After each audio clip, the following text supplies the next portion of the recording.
This week in Jamaica Now, the Vybz Kartel appeal. One lawyer says victory is on the horizon. Fallout over the Petrojam scandal. The general manager walks, but the opposition still wants the energy minister to be sent packing. Why the pregnancy of Krystal Tomlinson was a trending topic this week. The latest in the KingAlarm probe after its guards sought to accost a licensed firearm holder. And the World Cup stunner, Croatia meets France in Sunday's final. I'm Damian Mitchell and this is Jamaica Now. The lawyers for dancehall artist Vybz Kartel and his co-convicts are now fine-tuning their arguments for their appeal hearing next week. The hearing is scheduled for Monday to Friday. The lawyers for Vybz Kartel, Sean Storm, Andre St. John and Kahira Jones will each be given 1 day to make their submissions before the appeal court. The prosecution will also be given 1 day. Already, Bert Samuels, the lawyer for Sean Storm, says he's sensing victory. On Monday, the appeal court ruled that it would allow fresh evidence to be accepted in the case. The appellants have brought into question the credibility of the main witness in the 2011 murder of Clive Lizard Williams in Havendale, St. Andrew. They also have issue with the failure of the trial judge to halt the trial after it was brought to his attention that a member of the jury had tried to corrupt his colleagues.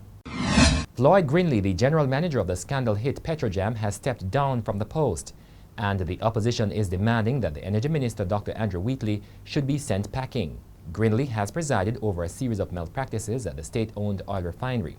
In Parliament on Tuesday night, Prime Minister Andrew Holness announced that Grindley had agreed to be separated but offered no further detail.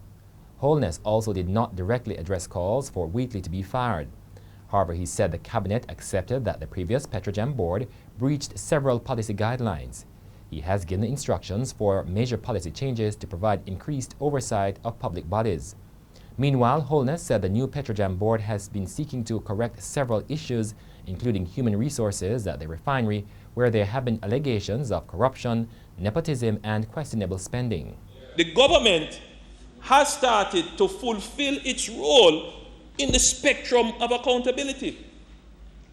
We have come and we have given an account, but the account cannot be, Mr. Speaker, on hearsay, on allegations, on innuendos. The account has to be on facts. And on Thursday, the opposition renewed calls for Wheatley's sacking, saying under his stewardship, an ex-convict was appointed to head the National Energy Solutions Limited. Opposition spokesman on energy, Philip Paulwell, said the appointment is a violation of staff orders and demonstrates that there was no due diligence. In a statement, the NISSEL head, Caroline Warren, admitted that 25 years ago, she was convicted on cocaine charges and given a 3-year suspended sentence. She conceded that she was wrong not to have declared her conviction, but said she feared being judged. Warren also said that she has turned around her life and has spent the time reaching out to young people not to make the same mistake that she did. The pregnancy of media personality Krystal Tomlinson was among trending topics this week for Gleaner online readers. It came after a letter writer, Lipton Matthews, criticized the newspaper for a feature on Tomlinson and her relationship with entertainer Beenie Man, calling their unborn child illegitimate. Responding on Twitter, Tomlinson said she was not fazed by the letter writer's criticism.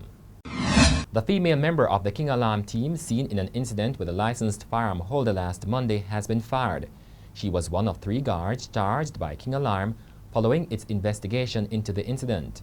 A second security guard, who was the senior supervisor on the scene, has been suspended, while the 3rd guard had retained the services of a lawyer, and as a result, the hearing of his case was postponed.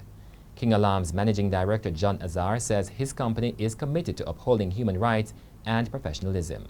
Any unprofessional behavior on the part of our personnel would be addressed swiftly and decisively, as to breaches of the law or breaches of our use of force or our human rights awareness policies.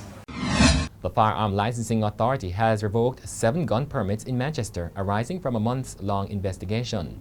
FLA CEO Shane Dalling says the authority also revoked the license of a firearm and ammunition dealership, as well as that of a range in the parish. In January, the FLA received several requests from a total of 9 persons in Manchester for more than 108,000 rounds of ammunition. The FLA boss argued that the request was unprecedented, as the volume of ammunition would cost more than $12 million. He alleged that the individuals made the requests under the pretense that they were attending a competition overseas. Bettors are calling on their best analysis to predict the winner of Sunday's final of the Football World Cup. Croatia, for the first time ever, will be contesting the final after beating England 2-1 in extra time. Croatia will face one-time champion France. The Croatians rallied from a goal down for the third game in succession, with Ivan Perisic equalizing with a 68-minute volley after Kieran Trippier opened the scoring for England with a free kick in the 5th minute. In the 109th minute, Mario Mandzukic latched on to Perisic's header and rifled it past England goalkeeper Georgian Pickford, sparking wild celebrations in the corner. The final will be at 10 o'clock Jamaica time on Sunday.